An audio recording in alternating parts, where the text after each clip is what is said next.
Well, first, I- I just want to say I'm very happy to be here. And I want to thank the philosopher and Anthony Morgan for inviting me to participate in this session. And also thank you to Jeanette Kennett for agreeing to take part. This is a topic that I personally and as a philosopher think is extremely important. And yeah, I'm pleased to have the chance to speak with Jeanette about her very excellent work on the topic. So yeah, hello, Jeanette. Hello, Anthony, and hello to everyone else in attendance. I was going to say tonight, but it might be this morning or this afternoon, wherever you're coming yeah, from. it's this morning for me, and hello, Zoe, and thanks very much to Anthony and to you for inviting me on. Great. Well, just maybe to give a little forecasting, the plan I had in mind for the conversation today is just, I'll start with a couple background questions just to situate all of our a bit. And then we'll focus on some of the themes that come out in your work in various papers that you've written about addiction. So yeah, to just set the stage before getting into the topic, could you tell us a bit about your background and how you became interested in philosophy of addiction, and maybe you can speak to how this topic fits into the broader themes of your research a bit? Yeah, okay, so I think that the background was really in my PhD, which later became my book, where I did not talk about addiction very much at all, but I was concerned in my thesis to see if we could make a decent philosophical distinction between weakness of will and compulsion. And that led to the development of an account of self-control, where I distinguished between synchronic forms of self-control. That is self-control when you're, at the moment of temptation, how you deal with it in that moment, and then the ways in which we might exercise self-control ahead of time, and sort of organise our lives that way. And thinking about all of that, and the implications for moral responsibility, for accounts of moral responsibility. So that was my thesis, which became my book. And I, like I'm sure a number of people who are listening in, have had, a bit of a front row seat to addiction in my life, and have been close to people who have been living with addiction. And so that sort of gave me a particularly keen interest in the topic. And then in 2010, with a number of colleagues and with two very excellent PhD students, I got a grant to look at moral identity and moral agency in addiction, and that set off quite a project which has really informed the work I've done on addiction.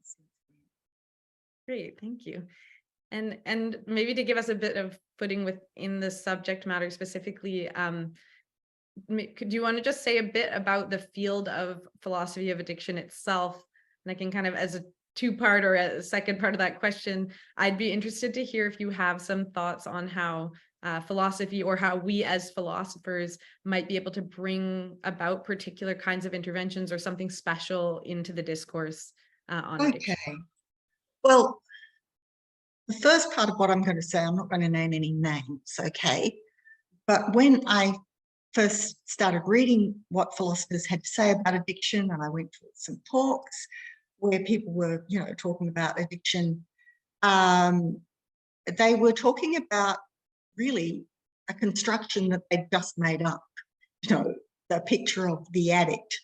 And then they would use that to draw philosophical conclusions, that, for example, that addicted people are compelled, not weak, or weak, not compelled. But there was no understanding of the messiness and complexity of addiction, and the multifaceted effects of addiction, and the way in which the surrounding context and everything affects how addiction is lived. and seen. So you had this kind of stereotype picture and people drawing comfortable conclusions. And I thought, you need to begin from what addiction is like if you're going to say anything about control, weakness, compulsion, moral responsibility, all of those things that we're interested in. And I think that there's been a big change over, the last couple of decades, in that we have philosophers with experience of addiction, such as Owen Flanagan, who's written really some wonderful stuff about it.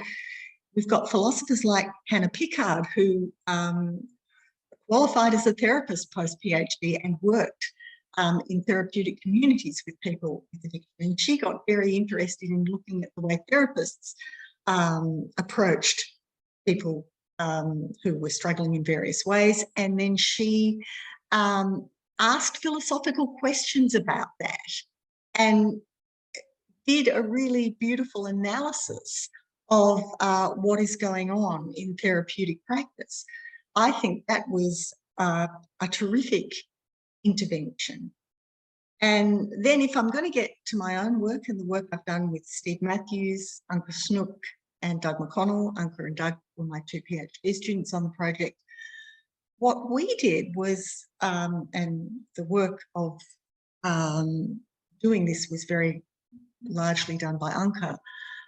What we did was we recruited people who were addicted, either through methadone clinics or through a detox unit in Sydney, and talked to them. And we asked them, in effect, the philosophical questions. We wanted to know their experiences of temptation, what they thought about self-control, willpower, what they thought about the brain disease model that, and we asked them questions about how they exercise their agency and about their self-conception. And that was a really interesting process. And we followed up with the ones we could follow up with. Obviously, this is a community of people that, often live very kind of transient lives. But there were a core of people that Anka followed up with over several interviews over several years. And so we got this nice longitudinal picture. And we were asking them questions that other people don't ask. Clinicians aren't asking these questions. Families aren't asking these questions. And what we found, of course, was that our participants were very reflective. After all, people with addiction think about it probably more than anyone else, and they've got things to say about it. So I think that from that, that feeds back into the work that we do in philosophy. And I think a lot of our participants found it really helpful. Certainly they would out of the blue sort of volunteer that they found it therapeutic and helpful for them to think about their lives in ways that other people were not asking them to think about, that we were interested in their views. We weren't there to, we weren't an access point for anything. So I think that sort of freed them up a lot. So I think that we get a better picture of the nature of addiction and its implications, and we can feed that back into our philosophy and hopefully come up with better ways of understanding addiction and understanding what might be a pathway out for people when they're ready for that. Great. Thank you so much. Well, now maybe, let's turn to some of the details of this interesting work that you were just describing, that you've been working on. And the first theme I wanted to get to concerns a central debate in philosophy of addiction that's come up already about agency. So one of the most widely, I think, discussed questions in philosophy of addiction can kind of be boiled down to, why is addiction so powerful, or what makes addiction so powerful? Or put differently, why is it so hard to change addictive behaviors? And in taking up this question, there is a lot of philosophical discussion about the importance of self-control or willpower to explain both addiction and recovery from addiction, or the pathway out, like you said. And in your work, you've been critical of the focus on, or this particular kind of focus on, self-control and willpower. So can you tell us how you see the concept of willpower functioning in the addiction discourse, and why you think this is maybe the wrong kind of explanatory approach? Well, I think that the focus on, to the extent I think that in the public mind at least, not always in philosophical debate, I think the focus on willpower is mistaken, because it isn't simply the case that if you've got enough willpower, you will be able to overcome addiction. For one thing, it's the kind of thing which tends to sort of narrow a picture of agency and make it focus on the very short term. And willpower is, as it were, reactive. Okay, it reacts to a particular circumstance that you're in right now, and you have to exercise self-control right now. Now, if you're living in circumstances in which, you know, you're constantly under pressure, and this can be the case for a lot of people living with a lot of drug use around them, or in poverty, or in other kinds of very stressful circumstances, they're always under stress. And so you're calling upon their willpower all the time. And if that's your only strategy, it's going to fail because of the very constant demands. And it doesn't look at the way of life of the person. It doesn't look at their social context, and it doesn't look at what capacities they've got to sort of think in a longer term way, and what sort of opportunities they've got to think in a longer term way.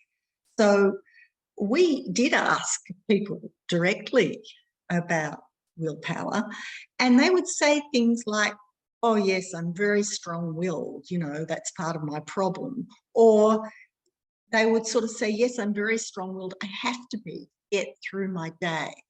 You know, a lot of people are living very hard lives, and just getting through the day takes every ounce that they've got, and anything else is a bit of a luxury. Now, if we step back and think, oh, well, how do we do it, as it were? A lot of the times we exercise self-control in a very strategic kind of way.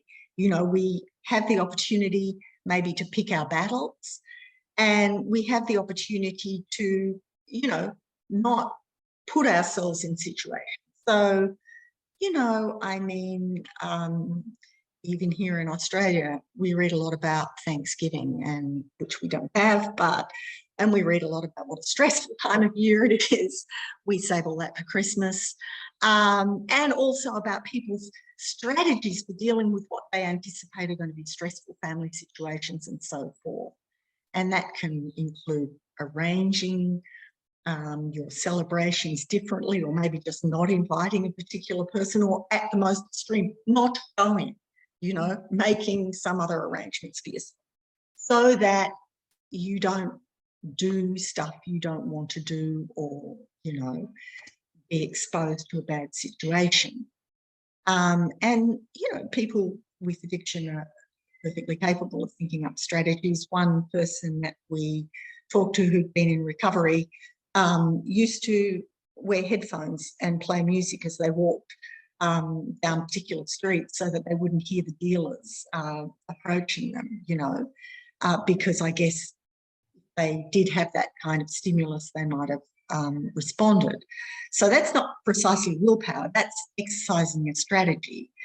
But then you have to think about, well, what kinds of strategies are available to people? And for people living in very difficult circumstances, there's not many, and removal might not be an option at all. I mean, it's very, if you if the only answer for you was to move into a completely different environment, you might not be able to do that.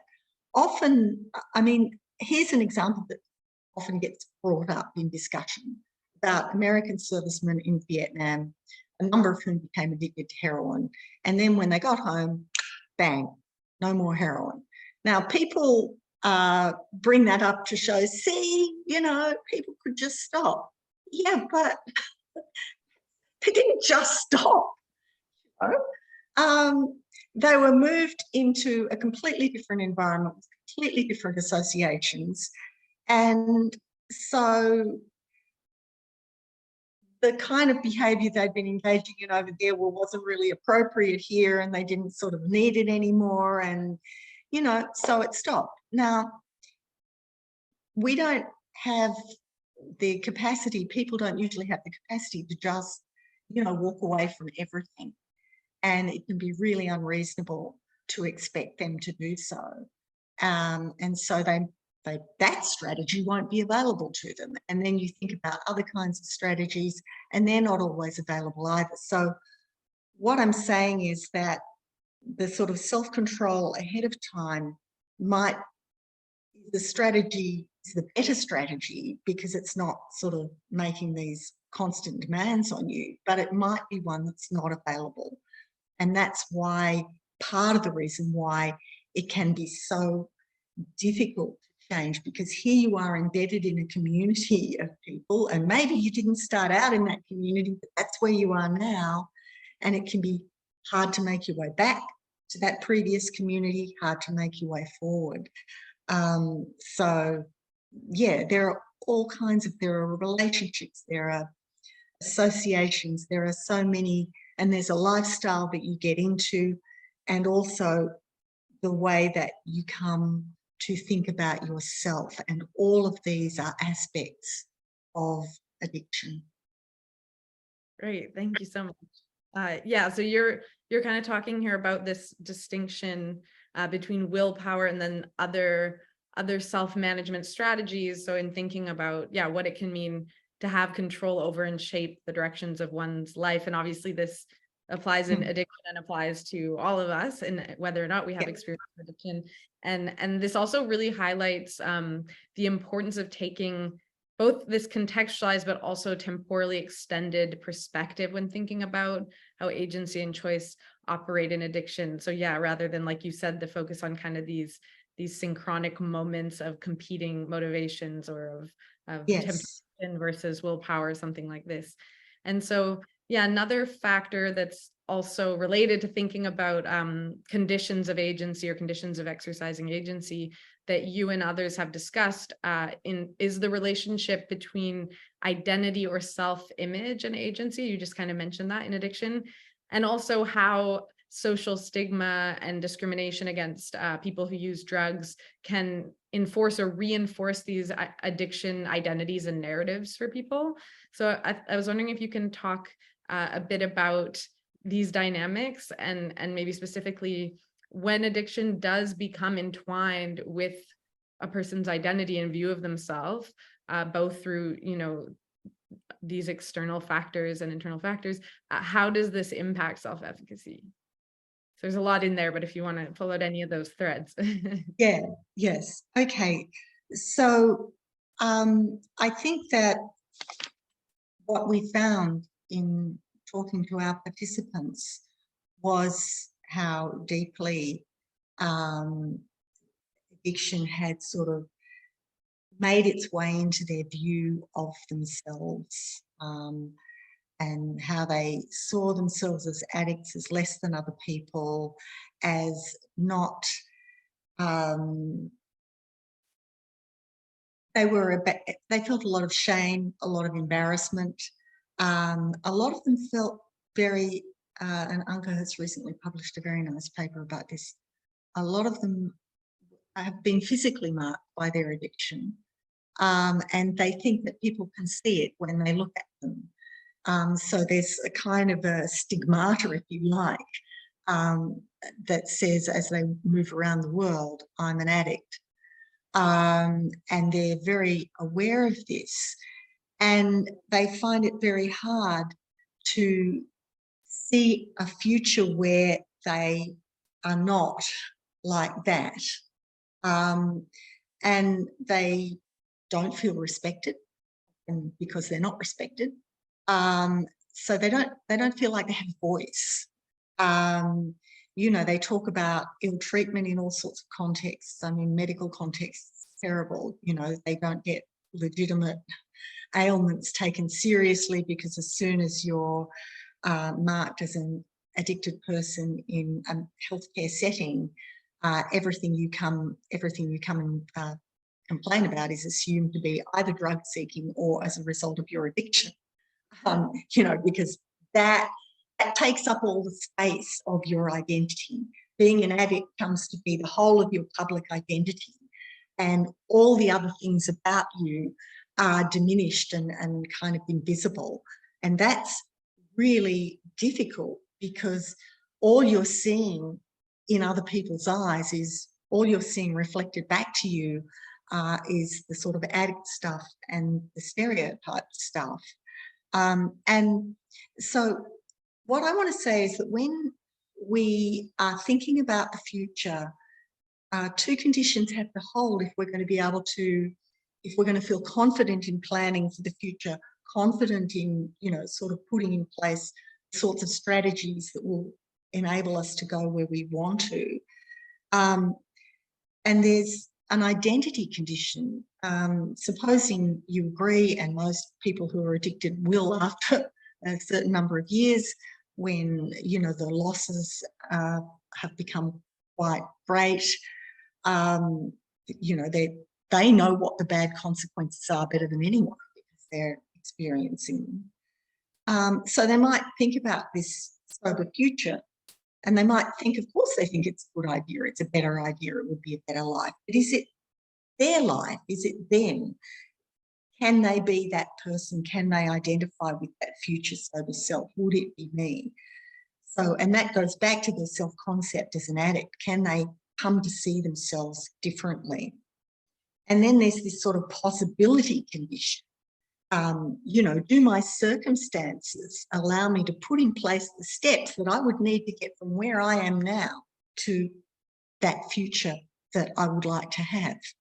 You know, one of our participants said this, and I'll quote, "I wanted, you know, to get my family back and to have my health and all that, but it just seems so far away, or that I just didn't want it because there was no point."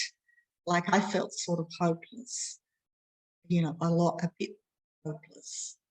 And I think a lot of people describe similar things, sort of that future self doesn't seem realistic, doesn't seem like a realistic option. So, you know, they get stuck. And part of the process of recovery is to come to see yourself differently, to sort of recognize other qualities in yourself that you can strengthen. So you need these different narrative threads that you can build on and project yourself realistically into the future. It's, you know, it's no use me suddenly deciding that I want to be a concert pianist. You know, it's too late. It's not a realistic goal. I've got to be able to work with something that's already there. And very often the key point in recovery narratives is having a person who sees something in you and allows you to see that in yourself. Great. Thank you so much. Yeah, I think what's really helpful way you talk about this, you know, with thinking about the role of identity and self-concept, there can be this, I think, risk of over individualizing the problem of addiction, you know, kind of making the problem a problem of an agent being unable to change. But the way that you link, you know, identity to actual external possibility, the role of other people, the role of one's environment, reveals the ways that the identity and environment kind of work as an interacting system in addiction. Yes. Yeah, and I think that leads to the next theme I wanted to ask you about. So, some of us here, I imagine possibly, I don't know how, I can't see quite how many of us are in the room, but very possibly some of us are people who have firsthand experience with addiction. And like you said, for those who don't, many likely do have secondhand experience navigating relationship with a loved one or with someone else with addiction. And one goal you've talked about to me about for philosophy of addiction as a field and for your work is the importance of the analysis actually being useful and informative in terms of how we can actually help or support people experiencing addiction. And on this point, you've written about the roles of friendship and social relationships in addiction, and specifically about how psychological visibility of oneself through other people's reactive attitudes has profound effects on addiction. And I know I threw a fair bit of jargon in that question. So first, maybe you can just give a bit of background here to explain what reactive attitudes are and how they relate to psychological self-visibility. And then I can ask a follow-up about how you draw on these ideas to think about addiction. Okay. So famously, Peter Strawson wrote an essay called Freedom and Resentment, in which he introduced the idea of the importance to us of other people's attitudes towards us, and how we have a sort of a baseline moral expectation of goodwill from other people. And when other people behave to us in a way which violates our expectations, and Strawson was talking about the violation of goodwill, but I think we often have very many more precise expectations of people, particularly as they occupy particular roles. So we'll have role expectations and expectations because of the particular relationship that they bear to us. When those expectations are violated, we tend to feel very resentful because we haven't been treated the way that we think we deserve and are entitled. And so that leads to a lot of blame and resentment and anger. These are the negative reactive attitudes. The positive ones include sort of forgiveness, things like that. So there's this expectation of a certain reciprocity of goodwill that Strawson talks about, and he thinks that it's the violation of those expectations that leads to resentment, and resentment leads to blame, and blame can be sort of, when those sorts of negative attitudes are directed at the other person, they're expected to pull themselves up, apologise, make restitution. That's a kind of an idealised expectation, because I think most of us, when we're confronted with anger, blame and resentment, tend to arc up and things can escalate. And so I tend to think of the sort of resentment as not sort of drawing people in and saying, hey, why did you do that, but as pushing them away. I think that's how resentment operates, really. It pushes people away. It just maybe leads to mutually hostility. So because the reactive attitudes, when we're exposed to them, can be very hurtful, and they can make us back off. So they not only push people away, but they make people back away. So that's one of those reactive attitudes. And look, and certainly our participants were pretty clear about the ways in which they had messed their families and friends around, and obviously they would have been subject to those attitudes. And if you have been exposed to certain sorts of behaviours that can be very common in the more intense phases of addiction, you can feel very hurt, very resentful, and then you can retreat from the relationship. So Strawson also makes a distinction between what he calls the participant stance, where we do feel those reactive attitudes, and then what he calls the objective stance, where we kind of just see the other person as a bit of an object, something to be managed, rather than engaged with. And so I think that people who have relationships, interactions with friends or family members who are addicted can tend to switch between, you know, the blamey, resentful and the objective management. But in both of these sorts of interactions, the person can just become an addict, if you know. That's so we're doing in our personal relationships what happens in the medical setting, whatever it is, it's all about the addiction, you know, and we forget and we can ignore all the other aspects of the person. And part of this is because the expectations of reciprocity can be disappointed. In friendship, you know, you're not there for your friend if you're, you know, wallowing in addiction.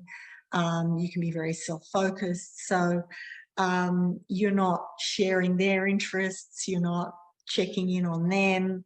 And, you know, a lot of friendships break down at that point. Within the family, families find it harder to walk away, but, you know, you're violating your role expectations because you're not behaving as a son, a daughter, a parent, a sibling should. You're not fulfilling your role within that family. And so what normally happens when things are going well in friendships and within the families, that I get this sort of positive feedback. I get a nice picture of myself. You know, I might be the quiet one, the musical one, or the funny one, you know, and I can have jokey relationships with my friends, or I'm doing things with them, you know, and we have all these shared activities. And in engaging, I'm seeing their positive reactions to me. I'm getting a good view of myself.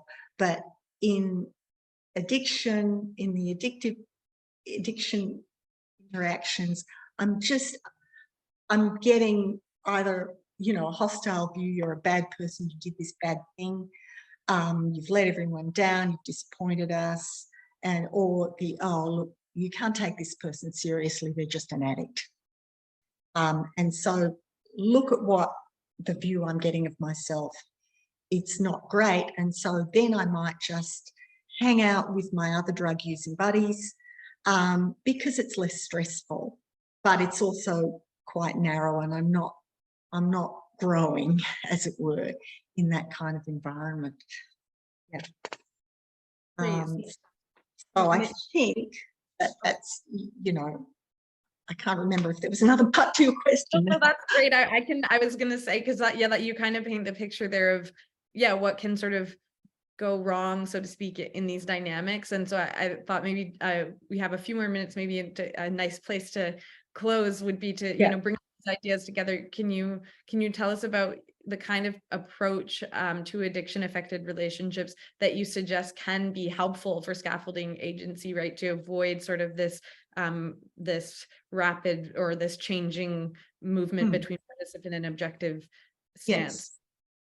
So, yeah, I think that we don't have to forego, you know, some negative attitudes. And I like the idea of sometimes, you know, you can engage in a bit of reproach, but not blamey. So much more like Hannah Pickard's responsibility without blame, where you sort of hold the person to account, but you don't have resentment. You just kind of let them know that you think that they are capable of, you know, living up to at least some expectations, and you can hold them to that in a much more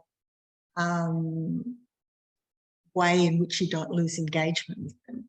So I think that we need to kind of lower our expectations on, you know, what the participant stance is, because obviously we're always engaging with people in the participant stance where there can be inequalities of various kinds, where the other person isn't perhaps fully capable of a range of interactions because they're very young, or because maybe they're very old.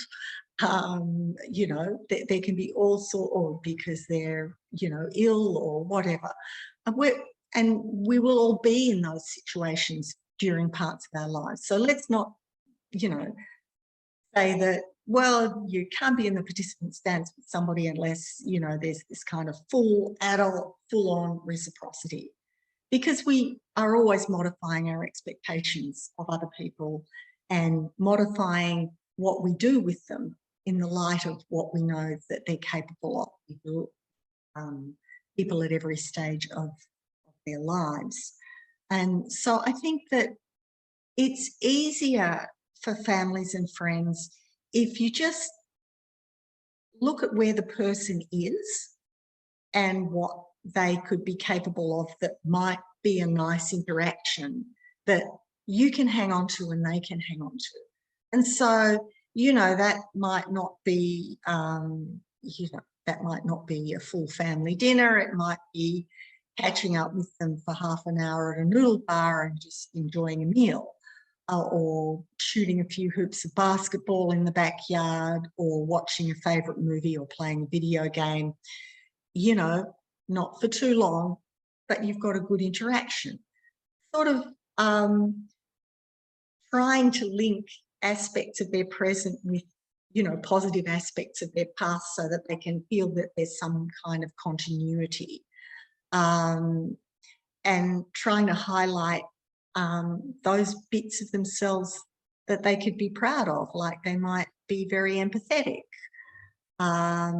very good at video games or basketball, or, you know, you share a taste for music or something like that. Focus on what those people, where they are, can focus on, so that you retain sort of some positive narrative threads that they can then, you know, help protect themselves into the future. And you protect yourself that way because, you know, you can have a nice, it's better to have a nice time for half an hour than a horrible time and get into arguments over like 5 hours, you know.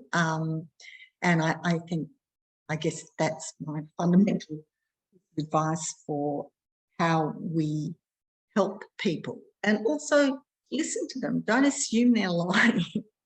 Don't assume that they don't have a point of view, because they do, and they've got lots of intelligent things to say. And if you can listen non-judgmentally and give them their voice, I think that also, when people feel respected, when they feel recognised, when they feel that they are a part of the model community, then they're more likely to live up to standards. Great, thank you so much. Well, I think that might be a nice place to turn to the Q&A. I just want to say thank you again so much. It's been very interesting for me, and I've really enjoyed speaking with you, and I'm interested to hear what questions come up from the audience. Thank you. That was a super conversation. Thank you so much. So there are quite a few questions that have come in. I thought I'd start with one that kind of looks directly to the research that Jeanette was discussing. It's from an anonymous attendee who asks, they're wondering if you only spoke to folks living precariously, and if so, do you think it would be different talking to, quote, high function folks in addiction, in brackets, thinking about the doctor, lawyer, banker, finance folks? Looking forward to reading more. Yeah. So Jeanette, Okay. what are your thoughts on that? Excellent question. And because of where we were recruiting, we did mainly get people who were, you know, in difficult socioeconomic circumstances. Not entirely. I don't think we got any lawyers or bankers, but we did get people who had certainly started out from an educated middle class background, and certainly Uncas written a couple of cases, a fairly extensive case study of one of those young women. And there's a kind of a familiar story. But so, yes, the problems, and certainly the problems of coming out of addiction, can be exacerbated by poverty and all of those stresses and strains, because you can't, you know, into rehab, you can't, you haven't got private health insurance, you can't just decide to move away. There's all sorts of things that aren't available to people who aren't middle class or wealthy. And however, I do think that some people who are middle class or wealthy have worse problems in that they really feel how far they've fallen, as it were, and they really beat themselves up, and I think they have more struggles with guilt and shame because they've violated expectations in a bigger way. So there are different problems. The other part of your question about lawyers and bankers and so forth is, I think, a question about functional addiction. You know, is addiction always a terrible thing? And my view is that it's not. I mean, it need not be. It isn't necessarily a terrible thing. You know, I'm sure that a lot of people here are, you know, somewhat dependent on coffee. And if coffee were banned and so on and so forth, if it's criminalised, if people were looked down upon, if they were seen with coffee in their hand, I think, you know, we would have created a lot of problems where none has to exist. But it's a horses for courses thing, because it's going to depend on the substance, and it's going to depend on its impact on the person's capacity to function and to, you know, meet their responsibilities and so forth. And if there are addictions that are compatible, as coffee is, and indeed as tobacco is, I mean, it affects your physical health badly, but it's completely compatible with, you know, doing your job and being a good parent and all the rest of the things. Then if there are addictions like that, you know, it's a different issue. I don't think there's anything bad in itself on enjoying a particular substance, taking a substance for pleasure, or being dependent on a substance. I don't think there's anything bad about that in and of itself, nothing intrinsically bad. It's only bad if it starts to impact on your agency and on your capacity. Thank you. Zoe, is there anything you want to pick up on in the question or in Jeanette's response to the question? No, that was really interesting. I'll leave this one. Yeah, I won't chip in quite yet. Okay, so the next question, I quite like this because it's a sort of provocative question, but it touches on a few things that you've discussed. From Romy, who asks, when an addict says, quote, I cannot, and she's put it in capital letters, I guess, to show that they're stressing, I cannot do X, e.g. resist taking a drug, should we believe them? Jeanette, Right. any thoughts on that? It was kind of something you said almost at the very end of the original conversation, but I mean, it might depend. Okay, if we take this as a question about whether drug use is a matter of compulsion, then the answer is going to depend on what your view of compulsion is. A lot of philosophers don't think there's any such thing as an irresistible desire. You know, doesn't matter how strong the desire is, you can always resist it. In the case of addiction, they'll point to studies showing that people will delay using for small incentives and things like that.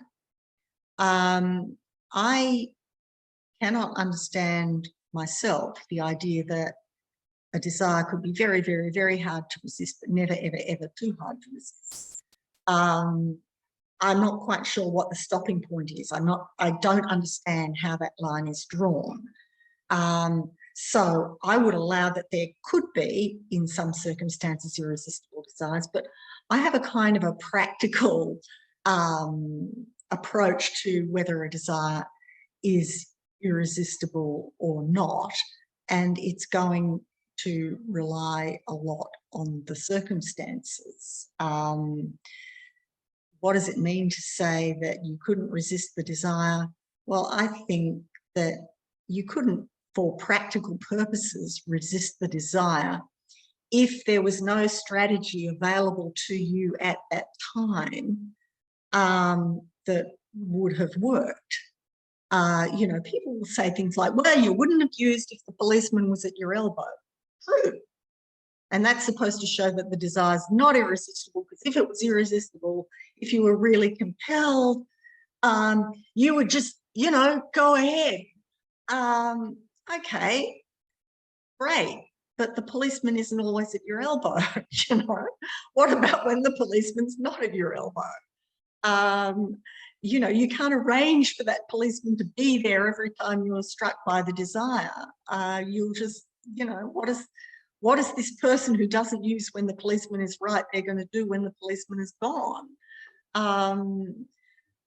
Of course, it shows that in a sense the person can stop using, but they can stop using now. Can they continue to not use, continue to not use, continue to not use? That's not so clear.